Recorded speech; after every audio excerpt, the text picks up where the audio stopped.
live in the dungeon. This is the Dream Warrior Review. I'm Kurt Thomas. I'm Strawn. And this is episode 58.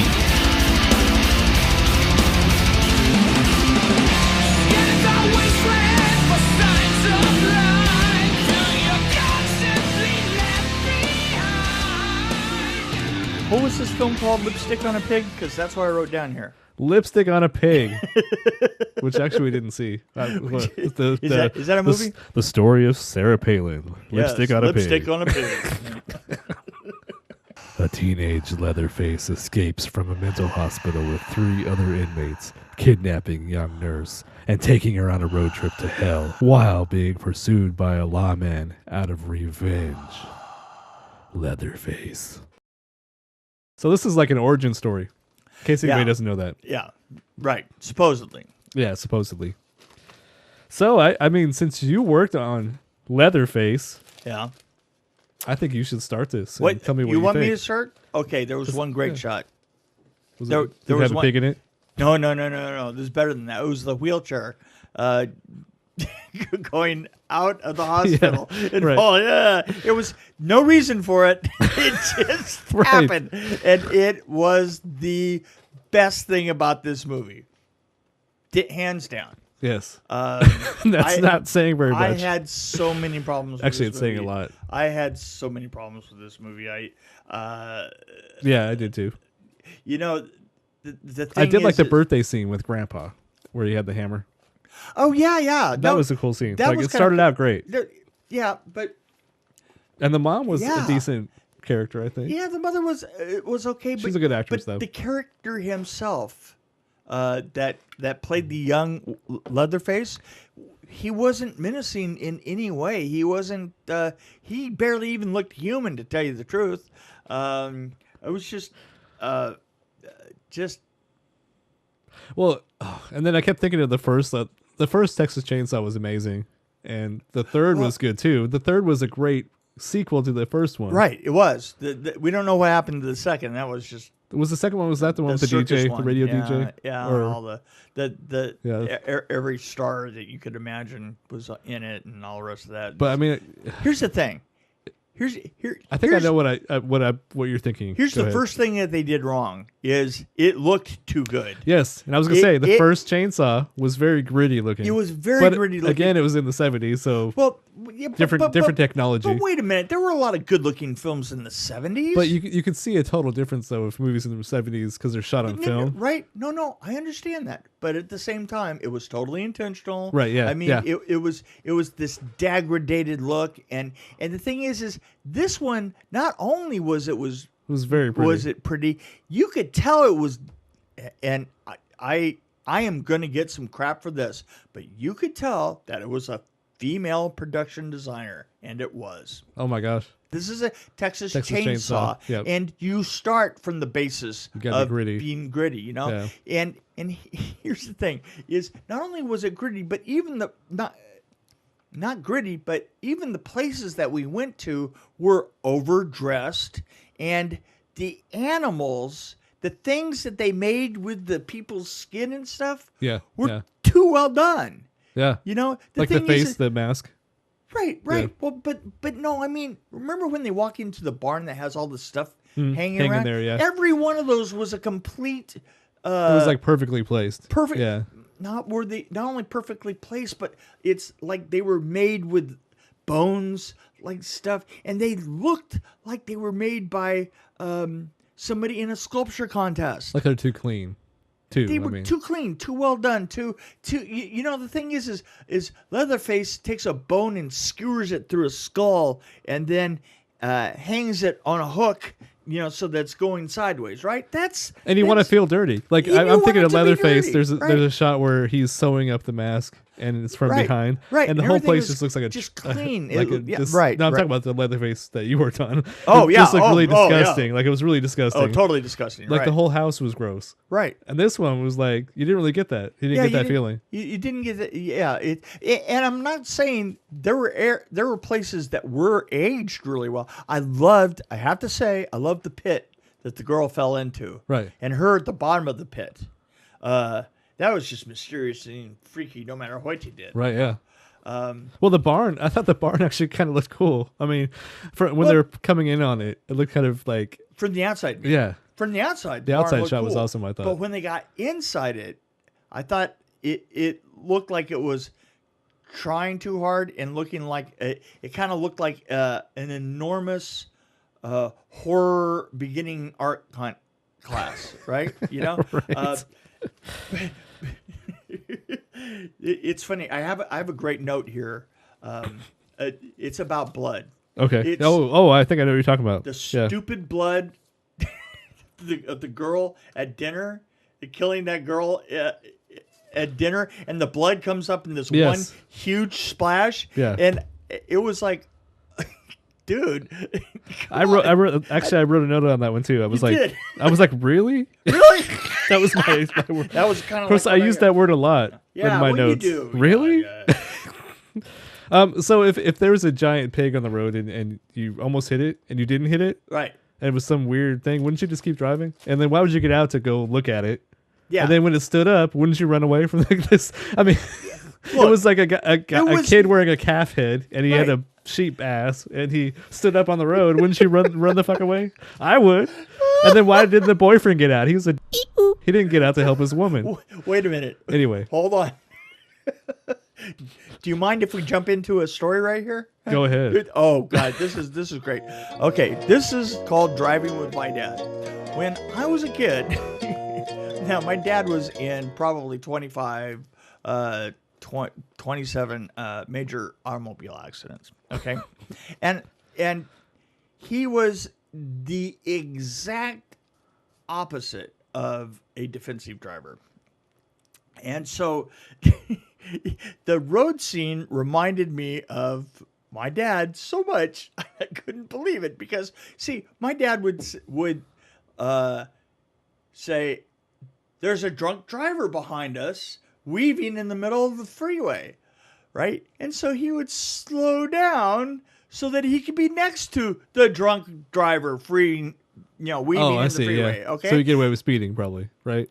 Is that what the concept was, or I don't know what his concept was. His concept was if it's really dangerous and he weird, wanted to be there. I want to be there, right? You know, like for instance, there were twice. Now this is not just once, but twice that he came up, besides trucks where the wheel was wobbling, right? And the wheel was wobbling.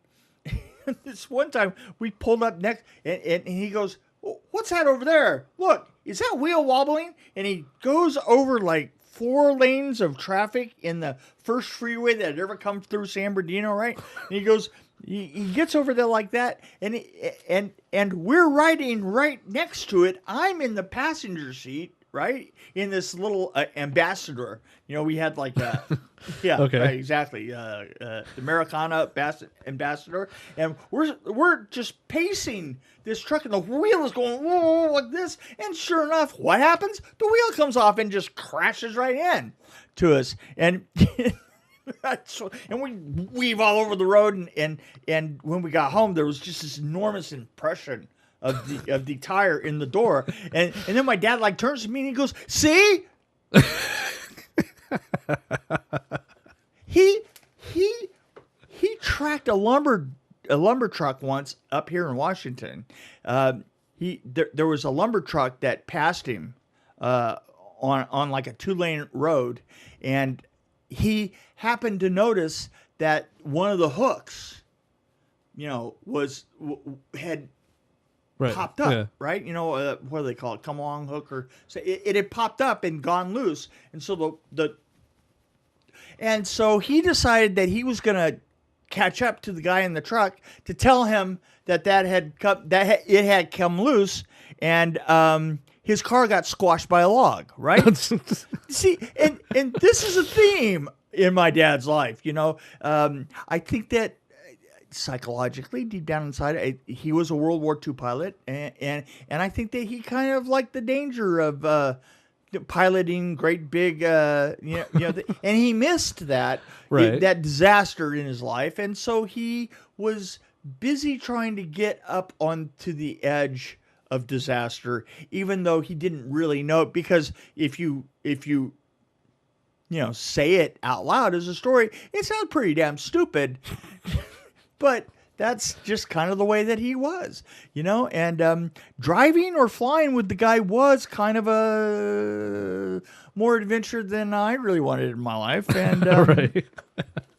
Well, you got it. Yeah, I got it. I certainly got a lot of adventure that way. So anyway, back to so that was the thing that was the thing when I saw the thing in the road like that. Yeah. I thought, don't stop, but don't be my dad.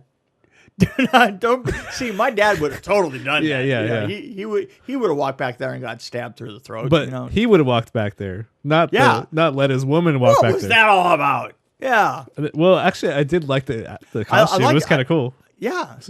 Don't worry. I'm not gonna. Was amazing. I'm not gonna touch you. I just want to help. Yeah. What the fuck? Why would you say was that? All about? Yeah. And once that thing had come off, was there any illusion left as to what the kid was up to? No. None whatsoever. See, that's and here's the thing. That's the first thing in the book. Or in the movie, right? Yeah. It's the first thing that happens. And so you have to say to yourself... It didn't make any sense. It didn't make any actually, sense. So, the script is a mess. Is one thing I wrote down. Yeah. The script was a mess. I mean, it was hard to follow, and it just didn't make any sense, really. And the lighting was just too clean. I mean, all the way through it, it was... there was like a lot of beautiful shots, and there should be no beautiful shots in... Unless somebody's burning and crossing in front of you, it shouldn't even be well lit. I did like the trailer where they find the body and she falls on top of him at one point. That was kind of cool how she just like right. Oh, and that trailer, you see the mucus. Right. That was awesome. But the three-way with the corpse, that was another really. What was going on there? Yeah, really. What was that all about? And. Didn't you have to wonder about the mechanics of it? Yes, I did. Yes. You're going to have to go see the film. Yes. In order, and you know what? You'll wonder about the mechanics of it too. I don't know what this means. I wrote down, why did the nurse run when her boyfriend was fighting Face? I'm not sure who Face is. No, that was him. That's what I called him, Face. Right. Yeah. Oh, it was, no. Well, it was the other guy. By that point, yeah. Oh, the part where he puts his head on the rock, and that was kind of brutal, but at the same time, that's kind of gory. Now, the funny thing about it, that was a chainsaw. Yes, yes. That's why I liked it, because it was brutal, and it was gory. But it's brutal and simple. Yeah. Brutal, simple, and it wasn't too much like that blood that spurted up that was like... I didn't know. Looked like your video. Yeah, that was the video you did for the book contest. That's exactly what I thought about it. I thought, it was just like with this one column of blood just coming straight. Let's go. Okay, where the hell did that come from? Right. It was a bucket. Yeah, it was a bucket. It was totally. That's what it is. So, rabid cannibal pig. Really? That's what I wrote down for that one too. And I wrote this, and I know that I can't come up with any specific reason for it, but I thought that I was going through exposition trauma at the very beginning of it, and I don't know what that meant. I think that they were talking a lot about the kids and stuff, and trying really hard to point out to explain what was happening. And who was who. Well, origin story, Yeah, it was. The young kids these days don't know what Leatherface is all about. Young kids these days. Yeah, I did like. There were a couple shots of him sewing up the face that looked pretty good. Like yes. They weren't that bad. But the mask looked too clean and perfect, I think. Right. You couldn't tell he just ripped off the bottom part of her face. And the whole thing, the whole thing with him teasing the guy with the chainsaw running and all the rest of that, there was just something about it that was just a little bit too, actually clean is the word for it. I mean, the guy wasn't running or anything. It's like a bad TV commercial. It was. It was like a bad TV I did like the bear trap. Was that reminded me of William Butler getting trapped in a bear trap. What movie was that in? Leatherface. Had a 3 after it though, didn't it? Yes.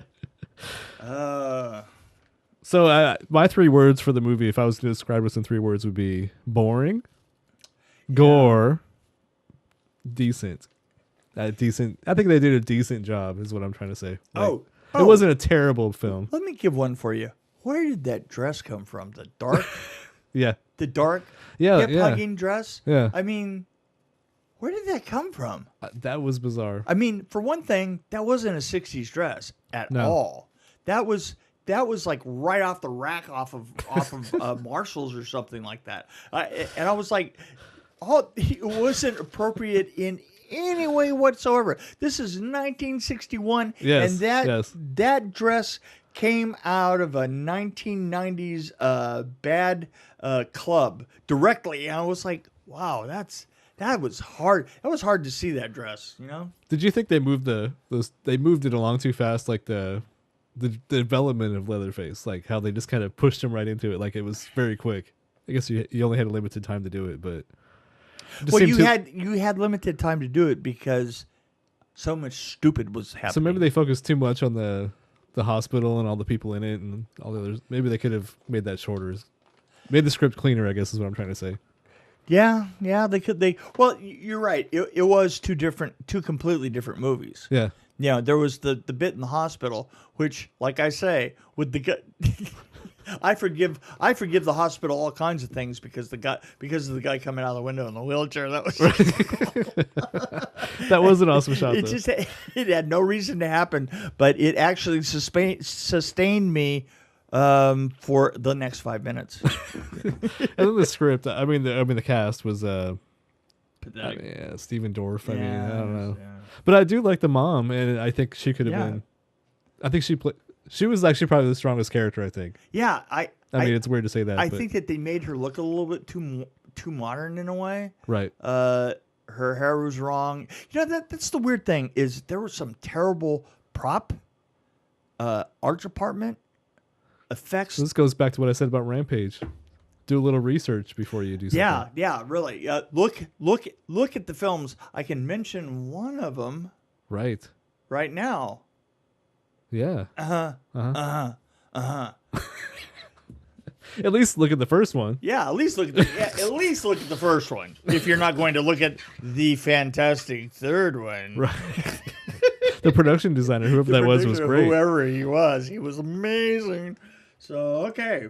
Well, there you go. And nobody could scream like William Butler. I just got to say that. Yeah.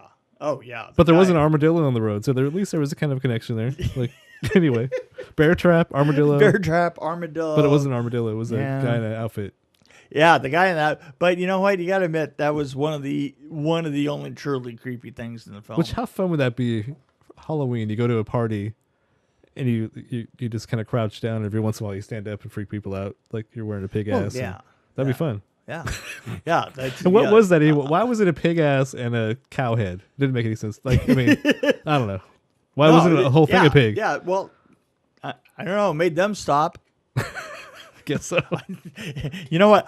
Honestly, I have to tell you, something like that on the road, say, I'm not my dad, that would make me go faster. Yeah, I would keep driving. Wouldn't it? I mean, you look at that and go, and actually, I would probably be even more of a jerk because if my woman got out of the car, I'd be like, well, sure, I'm out of here.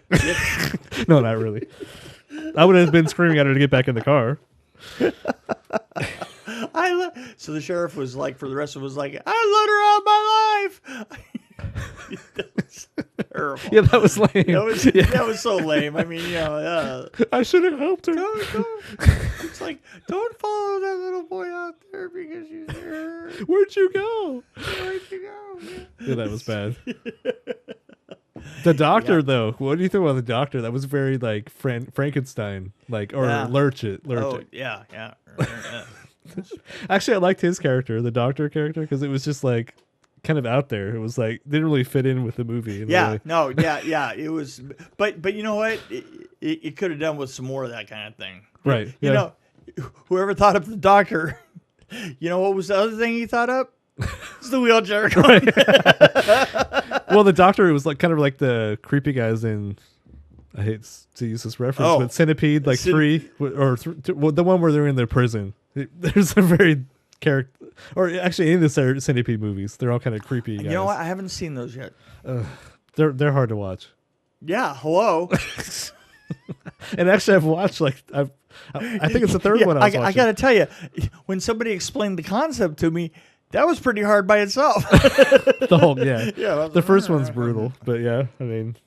But that is actually the thing about Centipede is it's definitely a new thing. It's so brutal that it hasn't been done before. That's right. Well, you know what? The thing is the horror genre just keeps moving on. You could thank Saw for that, by the way. Yeah. Actually, the best thing about horror is that there's so many different ways, different aspects of horror. There's different types of horror. Yeah. There's the crossover between sci-fi. I like horror, obviously. I mean, look, you got Dave Made a Maze, and now that's brought in the whole puppet horror factor, and that's new.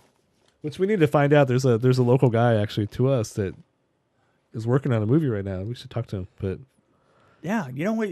We should do that. Like I say, an awful lot of people send me films now. This is a new thing that's just started to happen to me in the last couple of months. I'm starting to have people send films to me. So they're sending you like fan films, or they're sending me like new Elm Street fan films, or they just no horror films, short films that they made themselves, because like I say, everybody who has a phone is a filmmaker these days. Yeah, we have some movies we made. Yeah, we do on our YouTube channel. They're terrible. They're terrible. You know what? Quick, make a movie in 10 minutes. That's basically what we did. I have to say though, is I've said just about the same thing after every movie we've done. That wasn't very good, was it? Actually, who was that? I was listening to an interview. Mm-hmm. It was you. It was you. It was the Boneheads and Peter Von Schally. Peter Von Schally, right. So Peter Von Schally was talking. One of my favorite things about this interview, he was talking about how you're working on a film. Yeah. And you know it's like the biggest piece of shit in the world, but you can't say anything about it. Polishing the turd. Oh, yes. Absolutely. Polishing. It's the thing is if you are going to be working as a creative in any kind of business that has people working as creatives, you're going to spend some part of your life polishing a turd. And the thing is it's like, it's like this. It's like you're going down the road and you see an advertisement up that just really stands out for it's just sheer stupidity, right?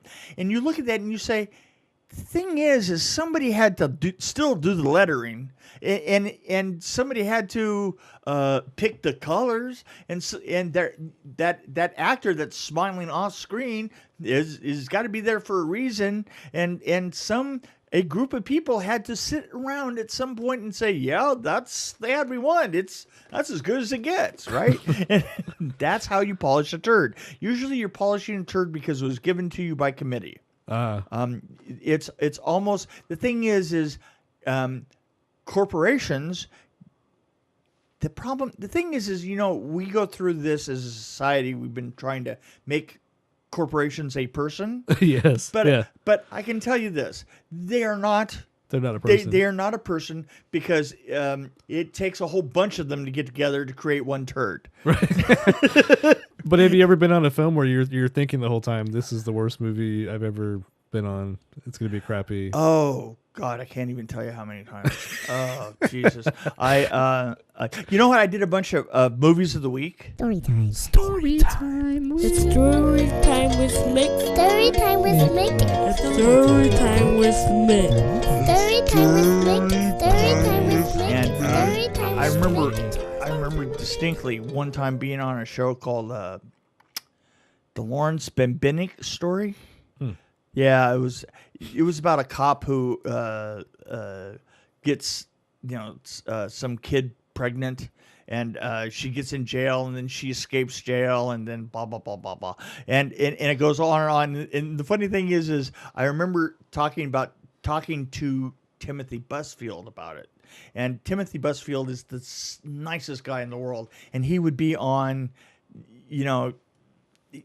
he did so many, we used to call them diseases of the week. And it was a movie of the week, and they had really specific parameters of making them. There were like 5 companies in town. Saban made a lot of them. And they would, Hallmark Channel is still making them. Still Lifetime, to this day. Probably.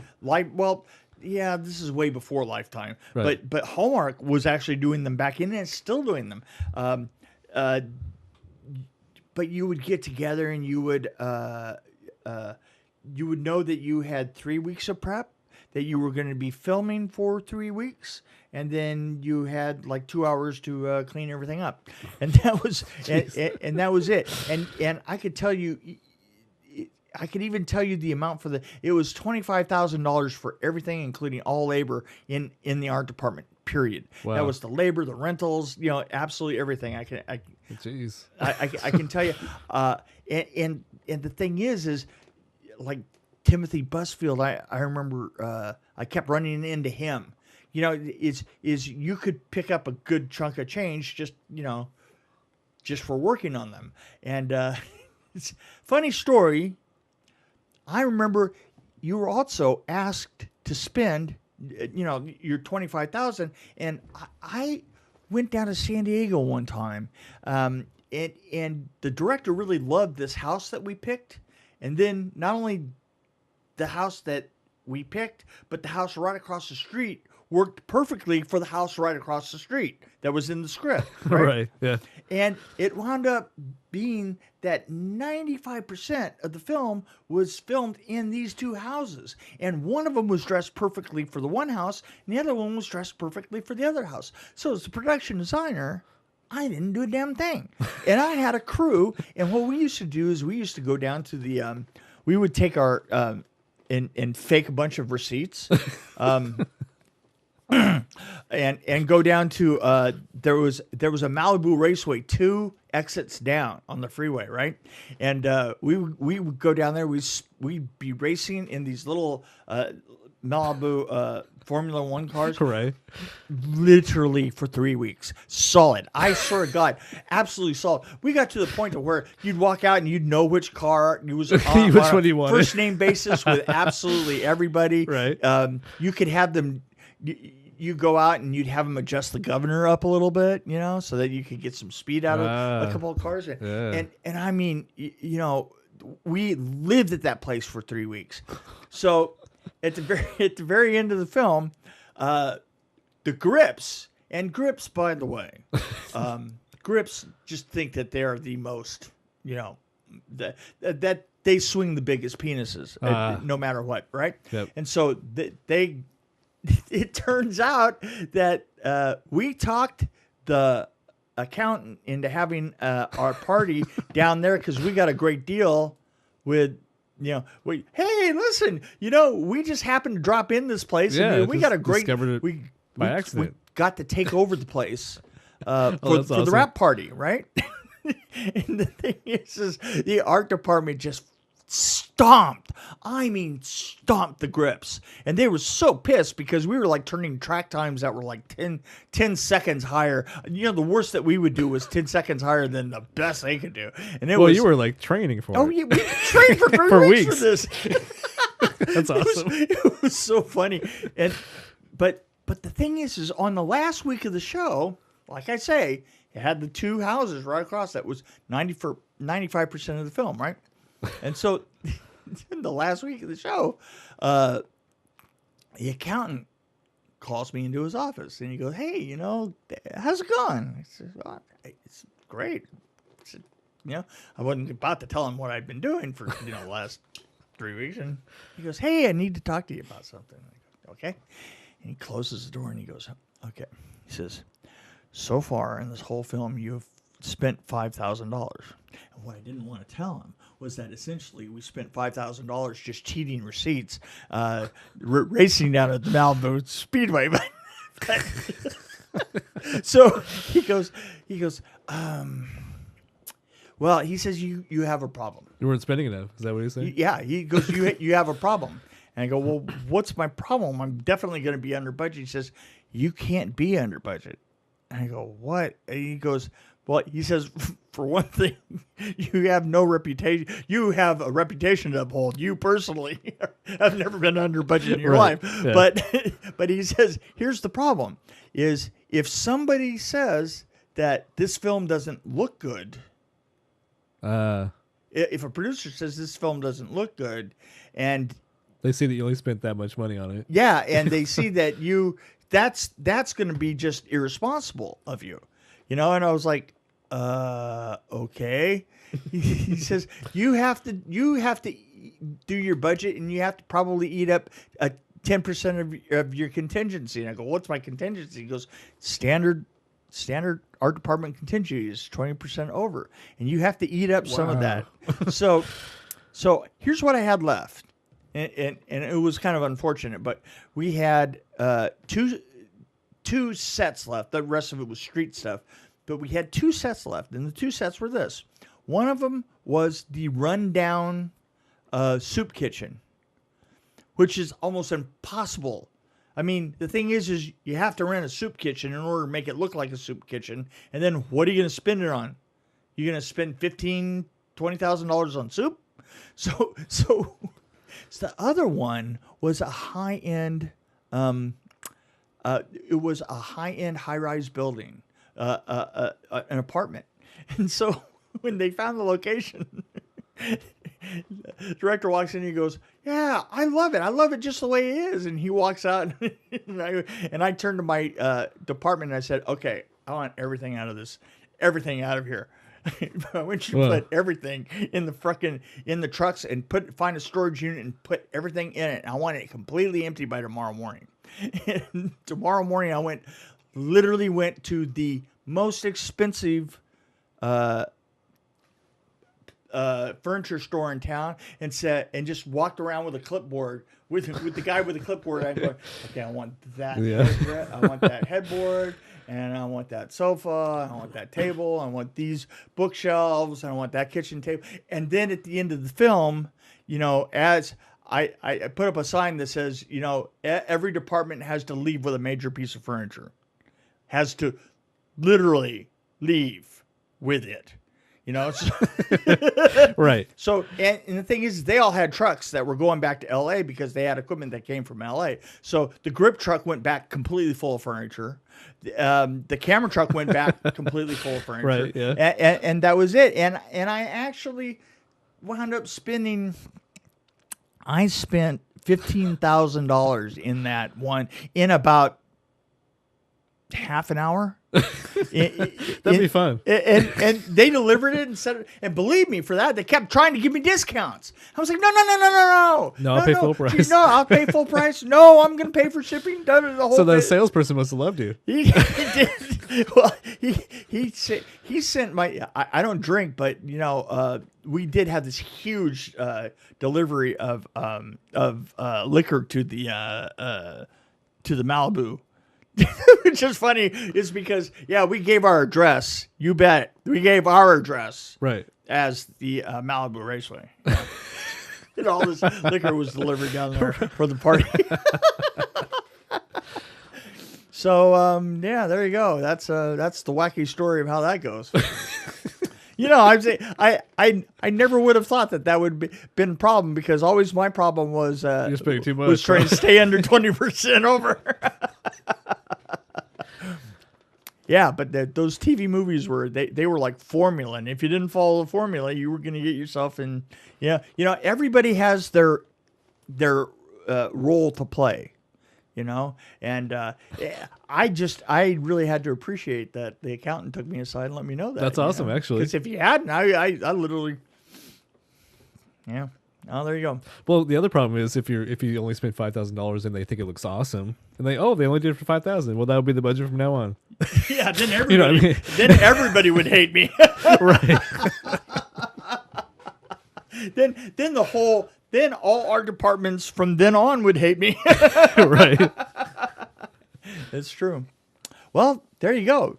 That was a good one. Pretty good little story, huh? Yeah.